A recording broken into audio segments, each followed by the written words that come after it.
नमस्कार दोस्तों, कैसे हो? आई हो बहुत अच्छे होंगे। दोस्तों आज हम हल करने वाले हैं बहुत ही महत्वपूर्ण क्वेश्चन, जो कि आपका सीसीएलई वाला जो पार्ट है, क्रिएटिव कंडक्टिव लर्निंग एनवायरनमेंट, जो कि हेडमास्टर का एग्जाम होता है एलडीसी केवीएस का, उसमें पूछे गए कुछ महत्वपूर्ण क्वेश्चन डिस्कस करने वाले हैं। आशा है कि आपके पीजीटी, टीजीटी और पीआरटी सभी एग्जाम के लिए महत्वपूर्ण साबित होंगे।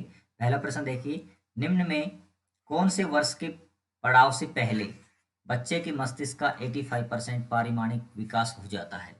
तो दोस्तों इस प्रश्न का जो सही उत्तर है ऑप्शन नंबर 2 है, 6 वर्ष। क्या है? 6 वर्ष। 6 वर्ष के पड़ाव से पहले ही बच्चे के मस्तिष्क का 85% विकास यहाँ पे हो जाता है। चलो नेक्स्ट क्वेश्चन देखते हैं। माध्यमिक विद्यालय के छात्रों में सामाजिक विज्ञान में अमूर्त चिंतन विकसित करने हेतु निम्नलिखित में से कौन सा विकल्प सर्वाधिक उपयुक्त है? तो पहला ऑप्शन है, पहले नागरिकता की संकल्पना का शिक्षण कराएंगे और उसके बाद में भारत के राष्ट्रपति की शक्तियां की संकल्पना का शिक्षण कराएंगे। तो 37 का जो है ऑप्शन नंबर 1 ही यहाँ पे करेक्ट है। बाकी आप सारे ऑप्शन पढ़ सकते हैं। अगर आपके पास समय कम है तो आप इसकी स्पीड, जो प्लेबैक स्पीड है, उसको डबल कर सकते हैं, 1.5 कर सकते हैं अपने अकॉर्डिंग टू टाइम। ठीक है, आपके पास भी समय कम होगा। नेक्स्ट क्वेश्चन देखिए, 38। विद्यालय के विद्यार्थियों में चिंतन पैटर्न के विकास का निम्नलिखित में से सही क्रम कौन सा है?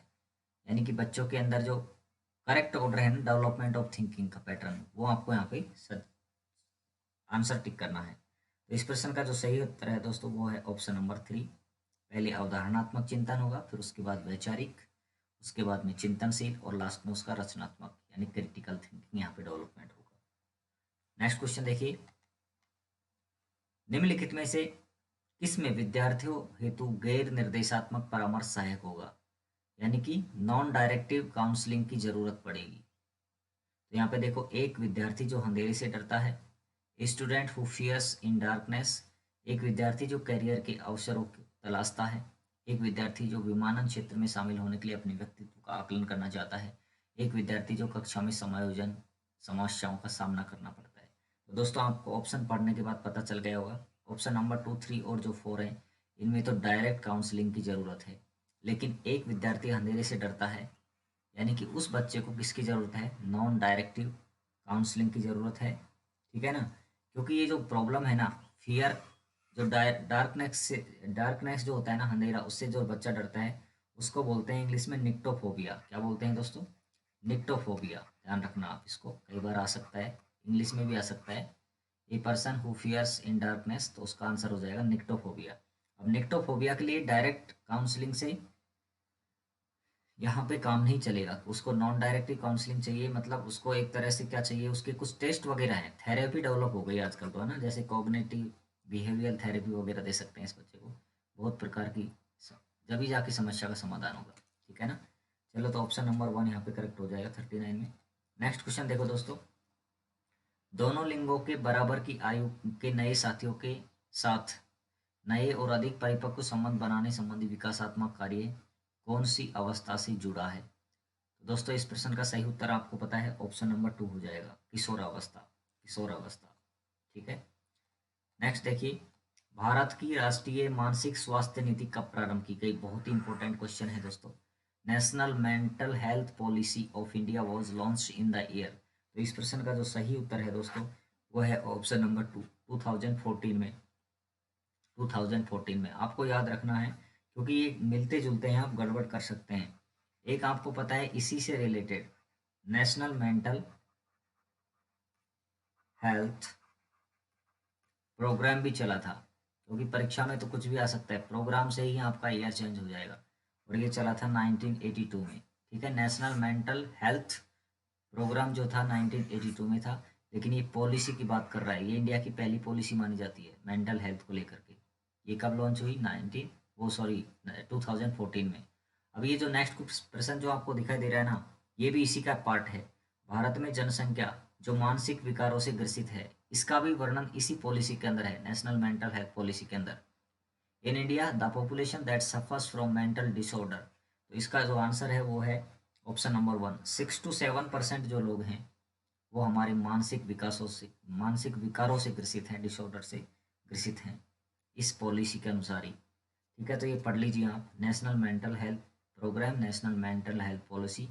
और जो ये डिसेबिलिटीज़ के बारे में जो हमारे एक्ट हैं इनको भी पढ़ लीजिए, आप बहुत ही काम की चीज़ है। ठीक है, नेक्स्ट क्वेश्चन देखो 43।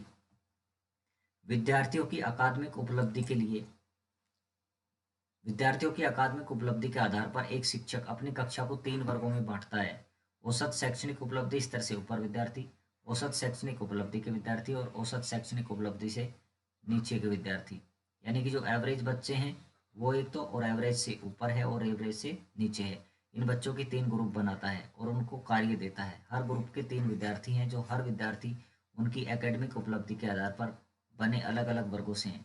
शिक्षक विद्यार्थियों से 3 दिन बाद कार्य जमा करने को कहता है। इस तरह अध्यापक किस चीज को प्रमोट कर रहा है, यहाँ पर बताओ।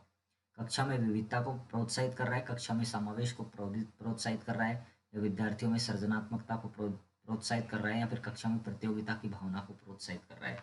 तो दोस्तों इस प्रश्न का जो सही उत्तर होगा वो होगा ऑप्शन नंबर 2, कक्षा में समावेश को प्रोत्साहित कर रहा है वो। ठीक है, इंक्लूजन इन द क्लास, सभी बच्चों को यहाँ पे चांस मिल रहा है। ठीक है ना। नेक्स्ट क्वेश्चन देखो दोस्तों, संयुक्त राष्ट्र संघ के दिव्यांग जनों के अंतर्राष्ट्रीय दिवस 2022 की थीम क्या थी, यानी कि international day of person with disabilities 2022। इसकी जो थीम थी, यानी कि सबसे पहले तो आपको ये पता होना चाहिए कि कब मनाया जाता है। आपको पता है हर साल 3 दिसंबर को यहाँ पर अंतर्राष्ट्रीय दिव्यांगजन दिवस मनाया जाता है, यानी कि international day of person with disabilities मनाया जाता है। दोस्तों आपको एक बात पता चल गई होगी कि जो पर्सन विद डिसेबिलिटीज है ना, इनसे संबंधित जो भी चीज़ें हैं, यानी कि चाहे एक्ट हो चाहे देखो डे हो, इनके लिए सरकार द्वारा प्रयासरत जो कार्य हैं उनको आप जरूर देख लीजिए, यहाँ से प्रश्न बन रहे हैं। ठीक है ना। तो 44 जो है इसका उत्तर जो है वो ऑप्शन नंबर 3 है। Transformative solution for inclusive development, the role of innovation in fuelling on accessible and equitable world. तो ये यहाँ पर 2022 की थीम है। आपसे हो सकता है अगले पेपर में पूछ लें कि international day of persons with disabilities कब मनाया जाता है। एवरी ईयर 3 दिसंबर को मनाया जाता है। चलो भैया नेक्स्ट क्वेश्चन देखते हैं। छात्र और अध्यापक शिक्षण अधिगम में डूबे हुए हैं। The teacher and students are absorb in their teaching learning situation they are using. वे किस स्थिति का उपयोग कर रहे हैं, चेतन मन, अचेतन मन, सहभागितापूर्ण मन या अवचेतन मन। तो दोस्तों इसका ऑप्शन नंबर 4 यहाँ पे करेक्ट हो जाएगा। ये सारे आंसर मैंने आपको अकॉर्डिंग टू आंसर की बताया है, जो भी प्रोविजनल आंसर की केंद्रीय विद्यालय संगठन ने जारी किया उसके आधार पर। ठीक है, चैनल पर नए हैं तो दोस्तों हमारे चैनल को सब्सक्राइब कर दो और बेल आइकन क्लिक कर दो, ताकि हमारे नोटिफिकेशन आप तक जल्द से जल्द पहुँच सके। हम आपके लिए शानदार वीडियो बनाने का प्रयास करेंगे बचे हुए समय में। ठीक है, तो मिलते हैं अगले वीडियो में, तब तक